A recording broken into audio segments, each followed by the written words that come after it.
Settling mankind's biggest mystery. The one to shock you. If we are told we all came from one man and one woman, how come we have black, white and yellow people? Let the scriptures answer. Genesis 2:7-14. The rivers flowing from Eden were Pishon, which encircled the entire land of Havilah where there is gold. Gishon encircled the land of Cush, east of Assyria and the fourth Euphrates. Those were the first names given when man Adam was settled in Eden before Eve came to be. In the meantime Adam had the job of naming all the animals as he pleased. All before Eve came to be. Now go to Genesis 10:6-20. All the first nations came from the tribe of Cush. Havilah where the gold was. These are all black people in the Garden of Eden. Adam was black. No wonder his tribe was made the gold standard in Nebuchadnezzar's dream. It was the first to exist. Daniel 2:38 Vachava Vembru Vachava Vija the Bible says. Jeremiah 43:10-13, Jeremiah 27:4-11, Jeremiah 25:9. God there calls a black man his servant. Eve anger aramurungu nekuda, ku usurper power, from the husband same now murungu anoda, ku usurper power mwari. According to genetics, we can now use science the Punnett square to validate this information. The Bible has established there in Genesis 2 that the man that was created by God was black. So, to have a variety of human species, a white woman had to be present to enable production of variety. Nothing new to God. We see variety in most species, except for a few like the gorilla, which is black and no variation, and polar bears white no variation. B. Dominant. B.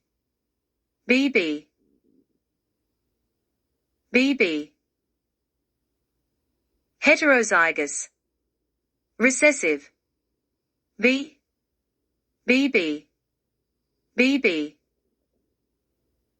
Homozygous. Punnett square. Dominant equals black. BB equals pure black. Heterozygous equals BB. These more black traits than white equals almost black, but with white man traits. Heterozygous equals BB. These more white traits than black equals almost white, but with black man traits. Homozygous equals BB. White both recessive equals pure white. The first marriage therefore ordained by God at Genesis 2:18-25 was a black man and a white woman. The black man is the father of all mankind and the white woman is the mother of all mankind. This clears all debate about superiority of white man. He was not the progenitor of mankind, but rather was an offspring of the black man and the white woman. The confusion that has plagued mankind until now was a seed by the devil Satan, to derail again what God had done. Mankind is one big family that should be happy together, but the devil ensures this does not happen. He thwarts God's plan. So why are we all entangled in these wars of superiority? This another reason for God's anger towards mankind. He put a black man and a white woman in marriage. He is happy with their offspring. Then what does man and Satan do? Divide, kill in the name of race. Intermarriages frowned upon and hatred toward offspring. God must be saying these people are mad. They are in the asylum. Don't they know the first marriage was black and white? Even in churches and even in so-called well-to-do churches, hatred is evident even today. Some people can't even sit next to a black man. He is not chosen by God. Separate him from others. Never mind all the other horrors to other humans in the name of race. Black and white was created by God, and all yellow people, Arabs, Asians etc., are products of a black man and a white woman. This will confuse all deluded people who have grandiosity issues. Go on the internet and read the stories. Black man killed for falling in love with a Chinese, bashed and exhibited on internet. Colonizers believed in superiority, killed and enslaved many for their color. Another article says, see how the Arabs treat blacks. Others form clubs to fight a worthy cause for the white man. White man, you all have black blood in your veins, Adam's blood. Black man put in slums, as they are not deserving of privileged white life. Reserves created for black people separate them from everyone. APA, they are the father of humanity. Name-calling gorilla, baboon, monkey, pig, lil monkeys, all in the name of race and color, which is totally meaningless to the one who created mankind.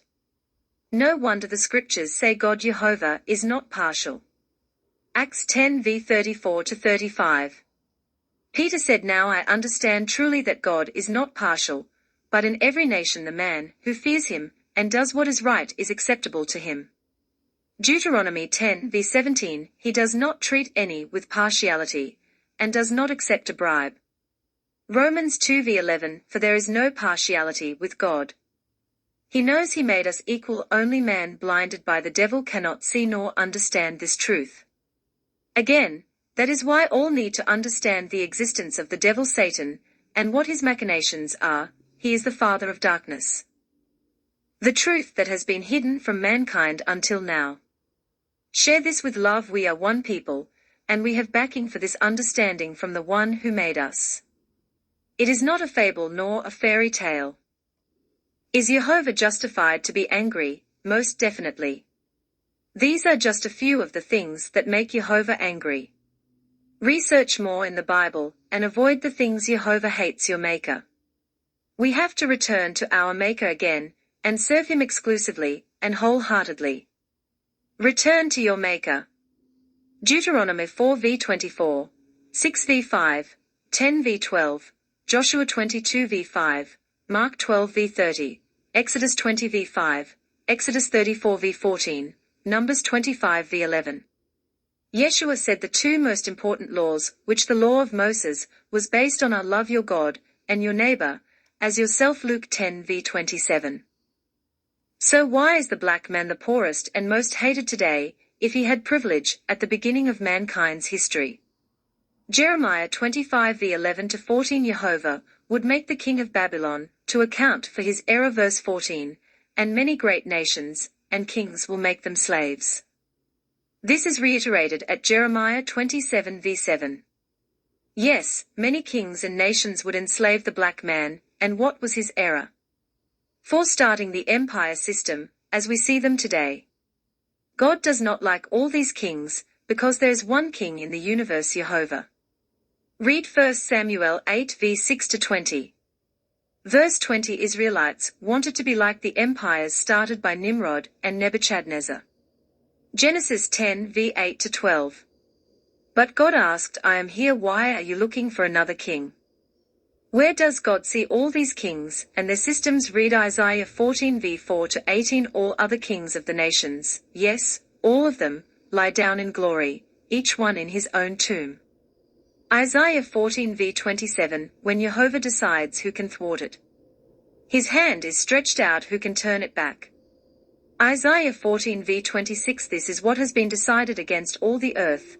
This is the hand that is stretched out against all the nations.